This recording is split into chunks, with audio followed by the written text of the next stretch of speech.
मुर्शिदाबाद 3 हिंदुओं की निर्मम हत्या हुई, उनके घरों से खींच करके उनकी हत्या हुई। इन्हें भय है कि दलितों को, वंचितों को, गरीबों को अगर ये हाई राइज बिल्डिंग मिल जाएगी तो इनका तो वोट बैंक समाप्त हो जाएगा, ये गुमराह करने की इनकी राजनीति हमेशा के लिए समाप्त हो जाएगी। कांग्रेस और समाजवादी पार्टी या टीएमसी जैसे दल हमेशा इसमें बाधक रहे हैं और उन लोगों ने उन्हें दोयम दर्जे का नागरिक बनाने का काम किया, शरणार्थी के रूप में रखा। लेकिन भारतीय जनता पार्टी ने उन्हें अपनाया।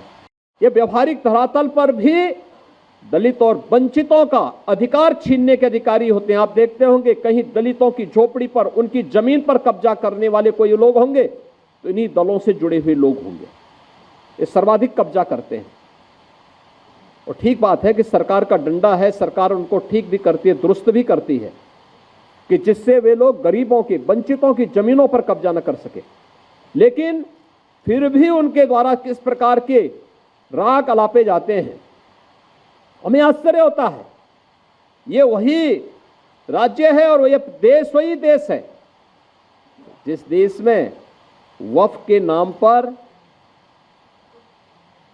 लाखों एकड़ लैंड कब्जे की गई है और उनके पास कोई कागज नहीं, कोई राजस्व रिकॉर्ड नहीं। और राजस्व रिकॉर्ड नहीं तो सभी को वापस लेने की कार्रवाई, जब इस संशोधन विधेयक संसद में पारित हुआ है और अब इस पर कार्रवाई हो रही है तो इसके लिए हिंसा भड़काई जा रही है। हिंसा में आपने देखा होगा कब पश्चिमी बंगाल में मुर्शिदाबाद 3 हिंदुओं की निर्मम हत्या हुई, उनके घरों से खींच करके उनकी हत्या हुई। और ये सब कौन है?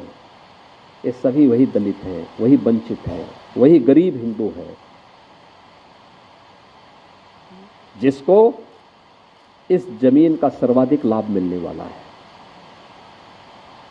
सर्वाधिक लाभ मिलने वाला है।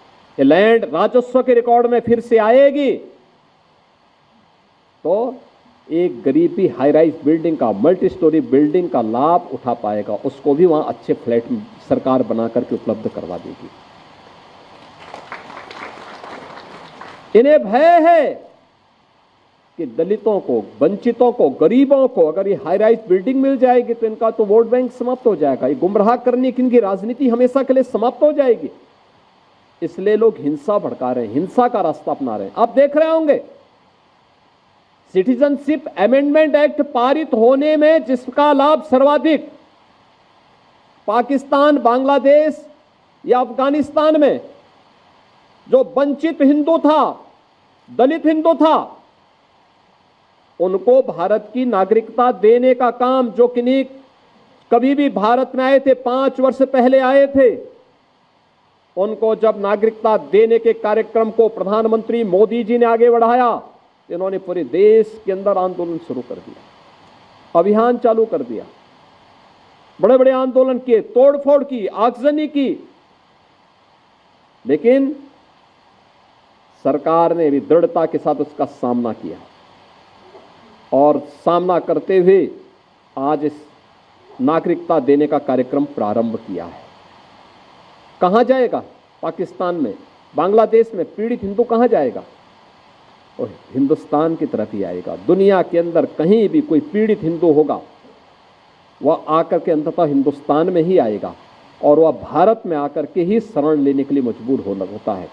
लेकिन कांग्रेस और समाजवादी पार्टी या टीएमसी जैसे दल हमेशा इसमें बाधक रहे हैं और उन लोगों ने उन्हें दोयम दर्जे का नागरिक बनाने का काम किया, शरणार्थी के रूप में रखा। लेकिन भारतीय जनता पार्टी ने उन्हें अपनाया।